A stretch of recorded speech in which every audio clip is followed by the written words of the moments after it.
Hello and welcome, Inspired Podcast community. This is your new episode. My name is Caroline. My today's guest is Cat Valverde, and I'm so happy that she said yes to our interview. How are you doing today? I'm doing wonderful. How are you? I'm fine too, thank you. And I would love to introduce you to the audience, of course. So, you are a digital marketing expert and founder of Profesh. Is it pronounced Profesh? It is, yes, like a professional. Yes, Profesh with the mission to bring transparency, trust, and ethical practices to the marketing industry. Currently pursuing your Harvard MBA and with over $5 million in direct revenue created for your clients, you specialize in digital revenue strategy for the post ads economy. Your passion for ethical business practices stems from your childhood experiences where you witnessed the dark side of telemarketing scams. You are committed to empowering businesses with authentic, data driven strategies to help them thrive. Your expertise focuses on re engaging email lists and offering cash flow solutions for SaaS. How you pronounce this in the US? SaaS. SaaS, Mhm. e Mhm. commerce, course creation, and agency teams. Welcome to the Inspired Podcast, Cat Valverde. Thank you so much. Oh, it's great. Says I have to I heard it before, and I know what it is, but the pronunciation, I it's know. I yeah. actually have to tell myself every time I say it how to pronounce it. It feels less organic to say sass. I would have said sauce, but Yes. what can you It's like secret sauce of your do? Yeah, business, maybe it is. And my exactly. first question is, how did your personal background influence your commitment to ethical marketing, and how does that shape your approach today? It really shapes everything, and I am learning, the deeper I get into this entrepreneur journey, how impactful it is. My background, from a young age, my father was a telemarketing scammer for a very long time until he was then taken advantage of. His CFO was embezzling all of the money. And so, then his business went under, and, hearing this and seeing what it does to people, from a young age, you realize, what we do in the world, even if you don't feel like you're being very impactful or you don't think it's a big deal, to be scamming these elderly people out of, $15 packs of vitamins or whatever it is, it does leave a lasting impact and it does matter what we do. And so now that I'm on my own, I've been an entrepreneur for almost 3 years. It is just even more in my face that the way I'm building things, like what my foundation is and what I'm putting out into the world and who I'm helping be really successful, what brands I'm really pushing out there, it matters. It matters. And, just like it's really fun to celebrate successes of the small businesses I'm helping, I also do not want to put myself in a position where I'm disappointed in myself, maybe picking the wrong partner or, not doing justice to the work that I'm being paid to do, or falsely advertising what's possible and then letting a lot of people down. All of these things matter in addition to, paying the people that work for me fairly, putting things out that are truly valuable. I mean, it's everything. It's everything. I love what you said. Yeah, thank you so much for sharing. And the most important thing I agree with, it's celebration. Celebration, because sometimes we forget to look back and see and realize what we already accomplished, right? It's so true. It's really easy to get torn down or to tear ourselves down, right? Like, I do this to myself. It's nobody else but me, in the details of whatever current problems I'm facing. But I really pause to think, I can't believe I'm doing this on my own. And I've been doing this on my own. And looking at my actual, bio, there's some real wins there. And it does take uh good reminders to celebrate where we are and celebrate where we've come from. Especially on those days when it can get really hard and kind of scary. Yes, when we don't see it yet. So we planted the seeds, for example, and there's growing, something is growing somewhere, Mhm. but you don't see it yet. And then comes faith into play, and you know what the outcome will be, even though you don't see the results yet. Mhm. Okay, my next Exactly. question. Can you share some key strategies from your program that help small businesses re-engage and reactivate their email lists? Yes, absolutely. This is something I'm so excited about because it's something that all of us can do for free. And there's no better price than free for a small business.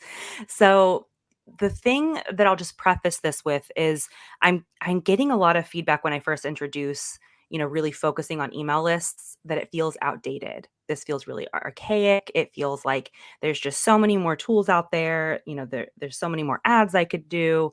This doesn't feel like, top of the line and ahead of the curve practice. And it really could not be further from the truth. In fact, as ads are becoming more and more expensive, as we don't know, what AI is going to do, the most powerful thing as small business owners that we can build is our email list because we own it. This is Mm. ours. It doesn't matter what Google or Meta starts charging for ads. It doesn't matter if they lock you out of their platforms and you can't get in anymore because you have moved those people off of those platforms. You can still use them, certainly, but make sure you're also moving those, your audience off of platform. You have their contact information directly because then it doesn't matter what happens out there. You still have all of them in your community right in front of you, right? So Yes. that's my first little spiel. But some key things to take away from your email list once you have started building this. If you get to a place where you're ready to scale and you're ready to bring in some extra revenue, look at your email list and take a really, really microscopic view. Look at every single person on that list. See who you can add to it. Who do you have on LinkedIn that might be interested in what you're offering? Who do you have on Instagram, on Facebook, friends of friends, prior colleagues? Just really dig deep into your community to think of any person that you can be adding to this. Or maybe it's somebody that has a community and their community might be interested in your services. Make sure you add that person so that we can eventually reach out to that community. Okay. So Yes. that's the first thing is make sure it's full. And it's tedious. It's a tedious process.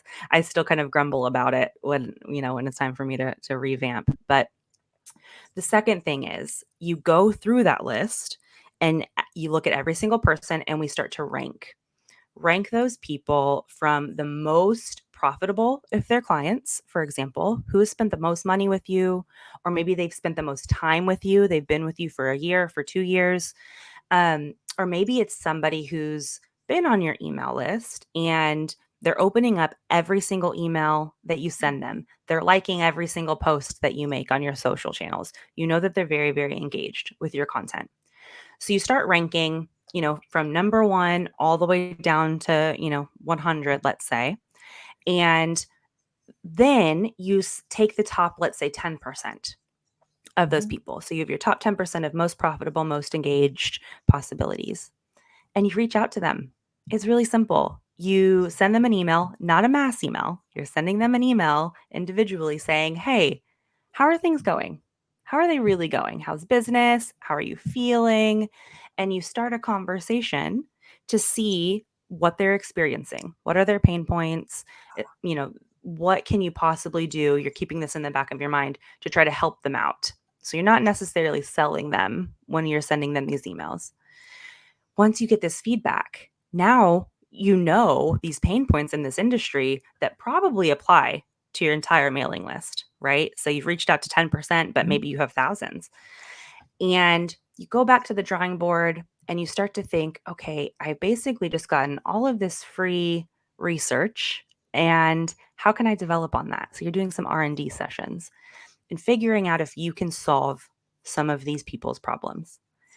And once you come up with something, you can offer that to them, obviously, with a nice big thank you, maybe a special discount saying, I know you had these problems. I took it upon myself. I think I have some really cool solutions. here's a, half off to try it up front, or, 10% or, whatever, as a thank you. And then you also offer that to your entire email list. And, because it's very likely that they're struggling with something similar. And, you know, in a nutshell, that's really what it is these 3 steps.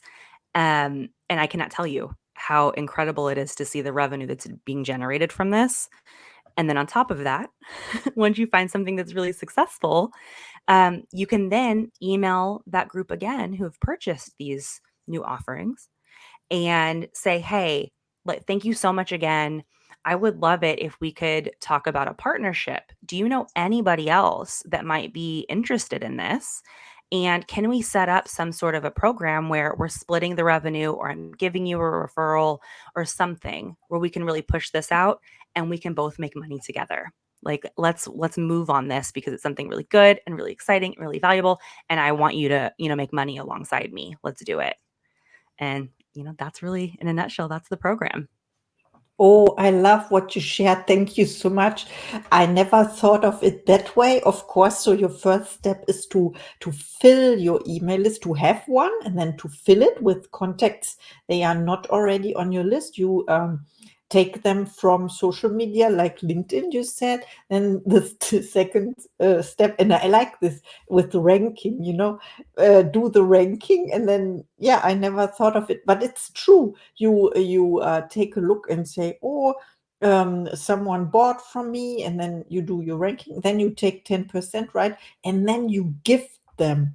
You try, or you first of all you ask them what is your not what is your problem or what is your obstacle at the moment, and then you help them with something, with a thank you, you said, with the discount offer, and then you email the whole list because you assume this is the same target group or the same group. I'm not into marketing, I studied Mhm. finances, but you said you are doing an MBA. Yes, I did something similar with Mhm. focus on finances, not marketing. So I walk through my life and say, I don't, but this is what I most need, right? And when you talk about an email list, it's exactly what I'm creating today, and I'm Yep. I'm facing like one thing. So the software I use is only up to 500 contacts, and then but I did not know this, and when I looked it up yesterday, it said like you have 564 contacts and then you have to purchase the next package. Of And now course. I'm trying to, not trying, but I exported this in a file, and then I I Mhm. I find out how to, yeah. So these are the basics. So thank you so much for sharing. Yes. You give me No, new that's ideas. amazing. Yeah, it's really exciting. I mean, first, congratulations, because that's wonderful, right? Like, you've been tapped out. Now you have to, find a new service. I do recommend, I have done this before, when I'm just not in a position to pay for a large platform, is look up how Outlook uses mail merges. There's a really slick way that you can automate things for free with Outlook to get them. I mean, it's scrappy for sure, but just kind of a pro tip, it does work. You can have tens of thousands of people on this list, and you can do it for free. It'll automatically, send things for you after you've written them. So it's called a mail merge. You can just Okay. ask ChatGPT to walk you through it, basically. Yeah, I learned about merges, and I learned so much because I love learning. And what I do is I send newsletters like 2 times a year, but it's not too much. It's the Mhm. beginning, and now I want to send something, and then I face challenges which are good, Yep. and yeah, to find out. And I love what you shared. It's exactly the right moment when we met now. Thank you, and I can implement this what you just shared. Yes. So my Yes. next question is, as a digital marketing expert in the post-ads economy, what trends are you seeing that business owners should be aware of, and how can they stay ahead? Yes, yes, it really does apply, very closely to what I was just explaining, this whole Mhm. process with email marketing. Because so when we say the post ad economy, we're saying how can we keep reaching out and generating revenue for our audience without ads? And we're asking ourselves this question because ads are getting so incredibly expensive for the same turnout. So I could have been spending, let's say, $1,000 a month for the last 5 years on an ad that I know really, really works. I could depend on how many leads I would get, how much traffic I would see, and I would be able to plan my revenue all around this, right? And then over the last few years, since we've seen the introduction of AI, we have started to see that these results are not the same for no reason. We cannot figure it out except to find, oh, if I pay $2,000 a month, then I'm seeing the same results as I was seeing with $1,000 a month. And then we go down the line and we say, oh, now I have to pay $3,000 for those results, $4,000 for those results. It's getting insane. And it's getting crazy because with the introduction of AI, with Chat GPT, with Search GPT, we're seeing that Google and Meta, for example, are proactively trying to generate as much revenue as they can from ads. So they're charging all of us a crazy amount of money in anticipation of this huge disruption that's coming. As soon as they release Search GPT, I mean, who knows what Google will look like? It's going to be completely different. And so this is the wave that we are preparing ourselves for, this large tsunami. And the way to do that is to say, okay, I've got to find something that will allow me to keep generating revenue without relying on these ads. And this is the solution, this email marketing. Oh, okay. I see what you mean. And I was also thinking about where do you save it? Because you said we cannot rely on those Meta and whatever it is. So I think the Yes. safest thing is to go back to the 90s and have our spreadsheet or what it is. I Yeah. don't know.